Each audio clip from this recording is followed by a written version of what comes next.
நீங்கள் கேரளா குமுளியில் நல்ல ஒரு ரிசார்ட் பார்க்க போறீங்களா? அப்போ இது இங்கே விசிட் பண்ணுங்கள். இங்கே ரிசார்ட் பக்கத்தில் நல்ல ஒரு அட்மாஸ்பியர் வேணுமா அப்படின்னு பாருங்கள். நீங்கள் அப்போட பெஸ்ட் பிளேஸ் ரிசார்ட் தரீங்களா? அப்போ இங்கே வாங்க. இல்லை party hall, camp fire, view point, இது எல்லாமே வந்து இவங்களே அரேஞ்ச் பண்ணாலும் நமக்கு கவலையே இல்லை. நீங்கள் ஐடியாவே இல்லாமல் கேரளாவுக்கு வரீங்களா? No problem.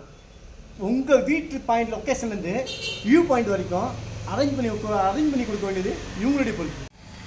Bachelor to family pack இவங்களே அரேஞ்ச் பண்ணி கொடுப்பாங்க. இன்னும் ஏன் வெயிட் பண்ணுறீங்க? கமான்.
Kamu.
அது நான் தம்சம் பண்ணிச்சு.